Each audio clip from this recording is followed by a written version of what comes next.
The same cannot be said for Tyler Seguin. And it's just his second year. Seguin leads the team in scoring with 20 goals. He also leads the entire NHL with a +33 rating. Naoko Funayama went one-on-one after Tuesday's practice as Seguin and the Bees get ready for Buffalo. First of all, you guys had a great effort against Washington. No doubt you want to carry that over into your game against Buffalo?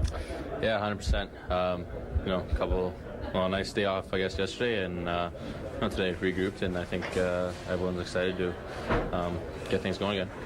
Coach made some changes to the lines. Your line stayed intact, but is that the kind of thing that keeps maybe everybody on their toes? Yeah, I think so. I think, when you lose a couple of games there like we did, then, besides losing, we just weren't playing the way we usually play, mixing around the lines. I think everyone felt fine with, and, I thought we played a really solid game last game with them. So I guess nothing's changed, and I'm sure the lines will stay the same next game as well.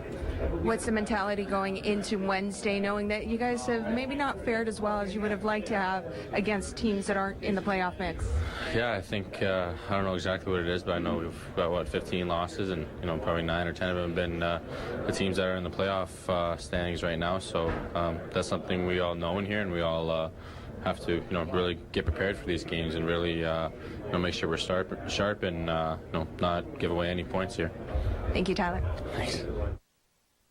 Bruins analyst Barry Peterson joining me now in studio to talk a little bit more about Tyler Seguin. Barry, let's talk about Seguin's freshman year to his now sophomore year. Last season, through 50 games, Seguin with 8 goals, 9 assists, just a +1. This year, big turnaround, 20 goals, 24 assists, leading the league in plus-minus at 33. What's been the difference? Well, a big difference, I think, is maturity. Here's a guy that last year had a tough time getting the confidence from the coach.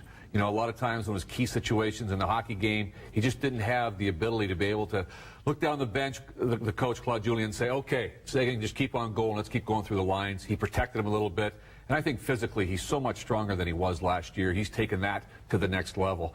Now, all of a sudden, he is one of the most exciting players throughout the National Hockey League. I think he's one of those rare players when you come to watch the Bruins play at the TD Garden, that when he gets the puck, you can feel everybody kind of moving up on their seat because they know he's going to do something special.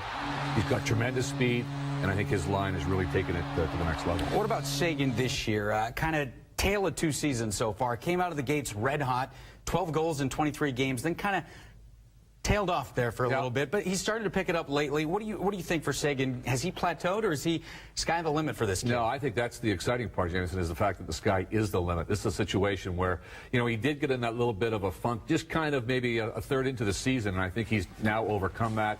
A lot of that, of course, is a young guy getting used to the daily grinds and the daily pressures of the National Hockey League, and I think he has now learned that. And I think he's also playing alongside a guy like Patrice Bergeron.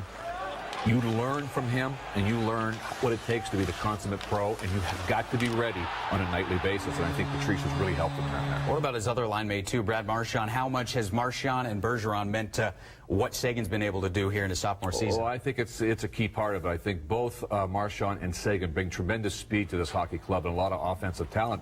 At the beginning of the year, they were probably slotted as the #2 line. Well, they are now the #1 line. I don't think the Krejci line has been nearly as consistent as they need to be on a nightly basis, and they've taken that over. When you're also playing with Patrice, you better be ready, because normally the coach is going to be putting Patrice against the #1 line on the other team.